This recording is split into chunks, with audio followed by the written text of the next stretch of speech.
Ng gabi kalayang kabuhayan. Kami nagpakarwas kami. Bakit napakaraming langgam ang pagdating namin? Ayan po, ang daming langgam po. Oh. Nagkalat po. Ayan po. Ayan. Oh. Ang dami po ang dingding. Ayan oh. Oh. Yan po yung mga langgam na itim. Paikot to. Ano po kaya ibig sabihin nito? Ano ba sinyalis nito? Ayan po. Pati rito po sa pintuan na to. Ayan oh, ang dami po. Ayan o, napakarami po kayo. Pati rito sa loob ng... Ayan po, ang langgam. Ang dami po. Ayan. Bakit kaya, ano po kaya ibig sabihin nito? Ayan, napakarami po rito. Ayan. Ayan po. Paki-comment naman po kung ano ibig sabihin nito. Ayan. Ayan, ang dami po. Ayan o.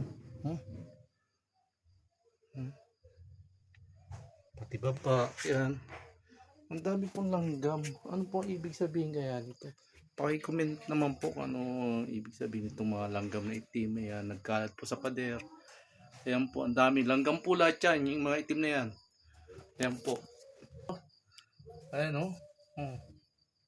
Ngayon lang po nagkaroon ng langgam. Napakarami rito sa bahay na to. Ayan, kulay itim. Ayan po. Ano ba to? Swerte na ba to? Swerte ba itong ibig sabihin pag marami kang langgam? Ano po kaya ibig sabihin nito? Yan po, pati sa may salamin po. Ayan o. Dami po. Pati sa salamin. Ayan o. Ayan, ang dami po. Yan, itong... Yan, ang dami po. Napakarami. Ayan pa. Pati rito sa kusina. Ayan o. Ang dami. Ayan po. Yan. Binahay na po ang bahay namin ng langgam na kulay itim.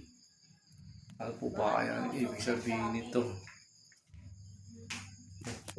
Ano ba ito? Paano ba ito tatanggal? Ayan po, nagkalat po. O, di o. Tinan mo yung salamin o. Napakadami. Dami.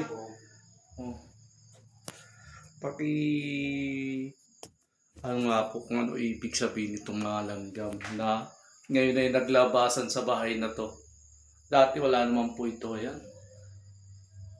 Ayan po, sa taas po. Ayan o. Ayan, ang dami po. Ayan o.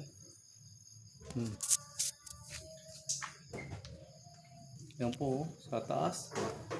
Napakarami po. Ayan o. Ang dami po. Paalam, malayang kabuhayan, ano nga po to? Paano ibig sabihin ito mga langgam?